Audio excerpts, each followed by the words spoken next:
시편 124편은 다윗의 시인데 성전에 올라가는 노래입니다.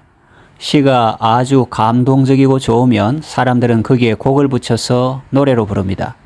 이 시도 그 내용이 아주 신앙적이고 좋아서 당시 이스라엘 백성들은 절기 때마다 중앙 성소에 나아가면서 이 시를 읊으며 노래하면서 갔을 것입니다.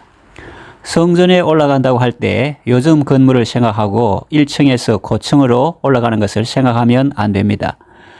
옛날에 우리나라 사람들이 한양에 올라간다고 할 때처럼 전국 방방곡곡에서 산을 넘고 물을 건너 임금님이 사는 왕궁과 하나님이 이름을 두신 성전이 있는 곳으로 올라가는 것을 연상하면 좋겠습니다.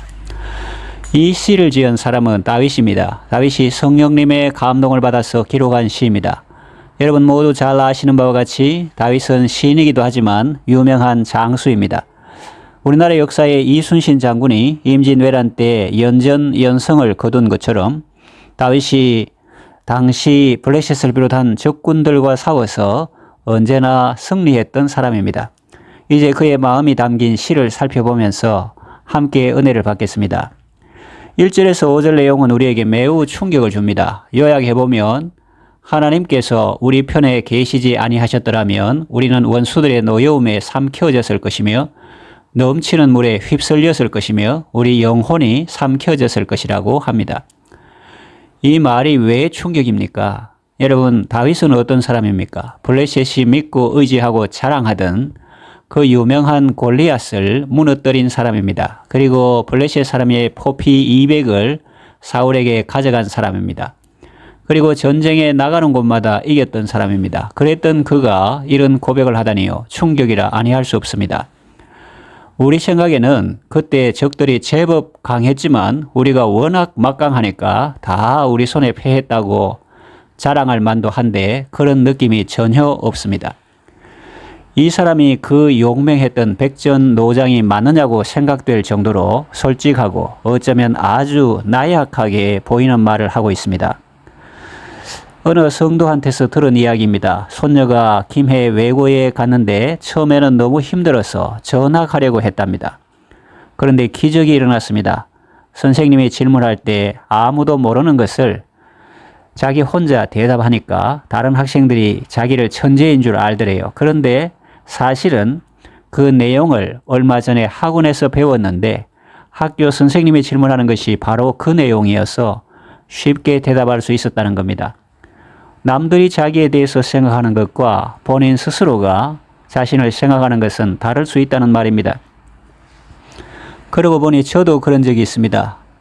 면에 초등학교가 4개 있었는데 중학교는 하나였습니다. 중학교에 입학할 때 시험에서 제가 1등을 하고 상을 받았습니다. 그때부터 이상한 소문이 동네와 시장에 퍼졌습니다. 그 아이는 천재라느니 책을 한번 읽으면 그 내용을 다 안다느니 그 아이는 무엇이든지 한번 보면 마치 사진 찍는 것처럼 머리에 박힌다느니 사실이 아닌데 그런 말들이 돌더라고요. 사실은 무엇입니까? 저도 다른 아이들과 똑같은 평범한 사람이라는 겁니다. 김해 외고 다닌다는 학생의 할머니는 저에게 말했습니다. 그 아이는 본래부터 머리가 썩 좋거나 공부를 잘하는 아이는 아니었다고. 그런데 어느 순간부터 변했다고 했습니다. 그렇습니다. 그것이 솔직한 고백이 아니겠습니까? 저는 이순신 장군이 임진왜란 때서 난중일기를 읽었는데 의외라고 생각되는 내용을 보았습니다.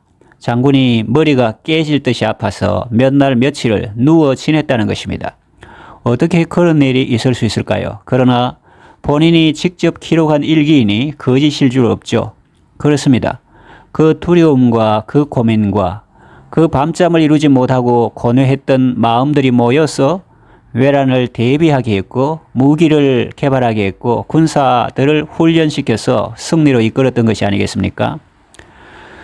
다윗이 만일 자신의 힘만 믿고 기고만장했더라면 그런 승리의 삶을 살 수 있었을까요? 천만의 말씀입니다. 성경은 분명히 밝히고 있습니다. 그가 승리할 수 있었던 이유를 분명히 말합니다. 만군의 여호와께서 함께 하시니 다윗이 가는 곳마다 승리할 수 있었다.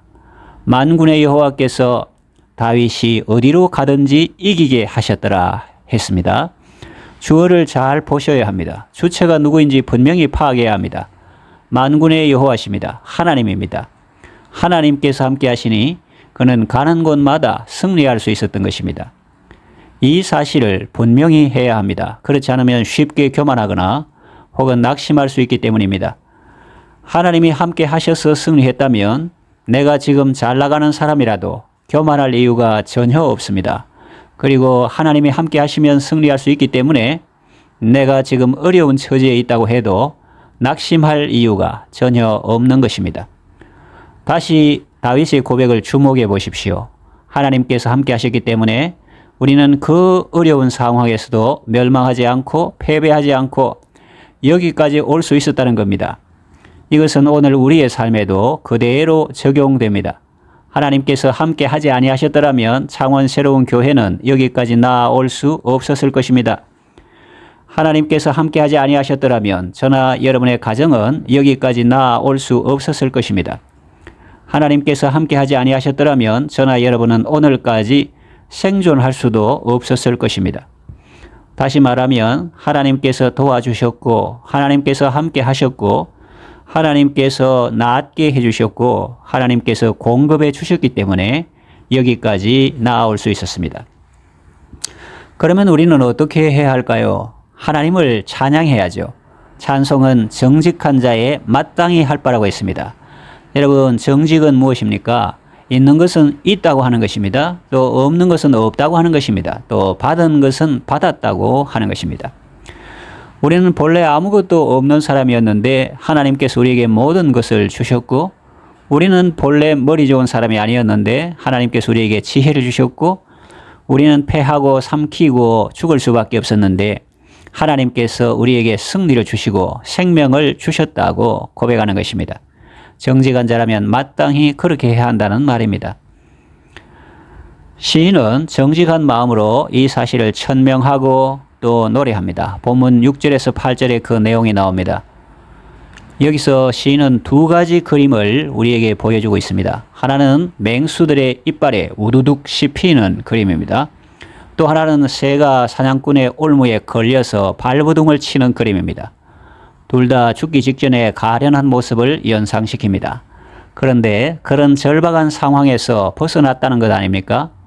하나님께서 맹수들을 물리쳐 주시고 하나님께서 사냥꾼의 올무가 끊어지게 하심으로 우리를 거기서 벗어나게 하셨다는 것 아닙니까?